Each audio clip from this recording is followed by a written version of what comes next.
расман муҳорибаи рейтингӣ дар вазни вазнин байни чорум рақами рейтинг Тай Туйвас бо рекорди 15-4 ва панҷум рақами рейтинг Сергей Павлович бо рекорди 16-1 рӯзи 3 декабр дар турнири UFC Fight Night. Ассалому алайкум дӯстон, хуш омадем ба шабакаи мо. Дар навори имрӯза оиди тозатарин ва муҳимтарин хабарҳо аз ҷаҳони ММА гап мезанем. Барои пешравии канали мо лайкро зер карда 3-4 калима комментария нависен. мо боша наворро оғоз мекунем. Дӯстон, агар шумо аз кам будани риш ва рехтани мӯи сар танқисӣ кашен, пас мо ба шумо ширкати шифофарморо тавсия медиҳем. Дар ин ширкат ҳамчунин доруҳо барои хароб ва фарбеҳшавӣ, барои хунукзадагӣ, равғани сиёҳдона ки ба ҳамаи дардҳо даво мебахшанд ва дигар доруҳои гиёҳӣ.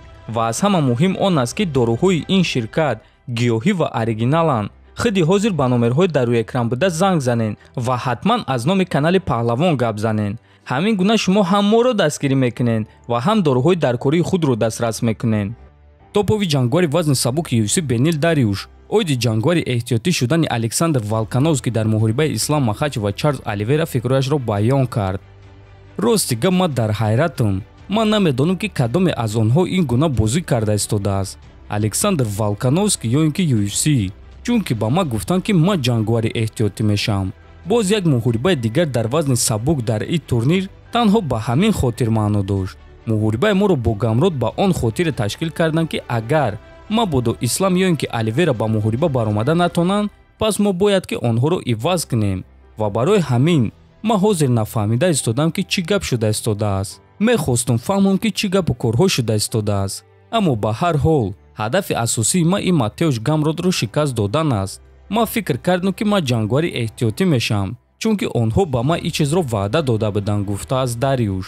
дӯстон, ростӣ ман низ чунин фикр мекардам, аммо ин UFC аст. онҳо ҳама корро карда метонанд ва онҳо хубтар медонанд ки чӣ кор бояд кард.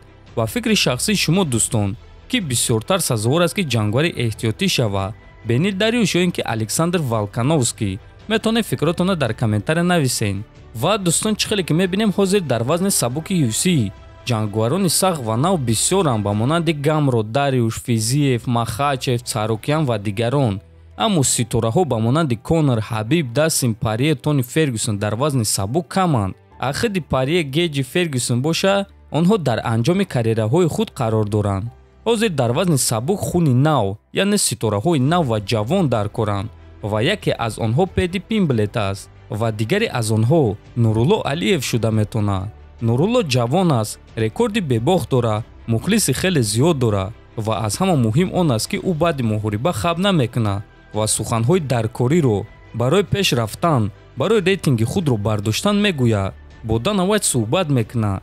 ва агар ки Нурулло ҳамин корҳоро кардан гирад, пас ӯ низ ба монанди Ирҷи Прохаска, Майкл Чендлер, Ҳамза Чимаев ва дигарон зуд ба қуллаи баландии рейтинги вазни сабук баромада метавонад. шаби гузашта хиди Нурулло Алиев ана ҳамин наворро шарҳ дод.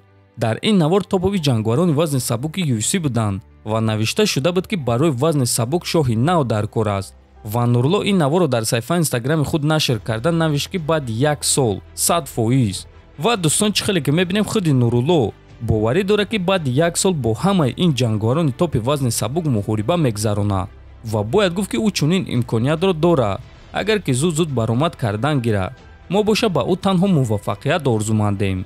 дӯстон, хиди шумо киро аз топ 15 вазни сабуки UFC рақиби Нурулло Алиев дидан мехостен? метавонед фикротонро нависен. номҳои ҷангварони топ 15 дар рӯи экранҳои шумо. метавонед наворро пауза карда хонен ва дар комментария нависен ки кадоме аз онҳоро рақиби Нурулло Алиев дидан мехостен. ҷангвари пешинаи UFC ва аналитики машҳур Чел Сонен ба Чарлз Оливера маслиҳат дод ки дар муҳориба зидди Ислам Махачев чӣ корҳоро бояд накунад. вақте ки ман мешунавам ки Чарлз дар замин ба пӯш истода бароҳат ҷангида метавонад, дарҳол мехоҳам ки ин суханҳоро ман кунам, чунки ягон кас аз пӯш истода бароҳат ҷангида наметавонад. ягон кас дар таги рақиб мондан намехоҳад. барои ман шавқовар аст дидан ки Оливера ба пӯш истода чӣ кор карда метавонад.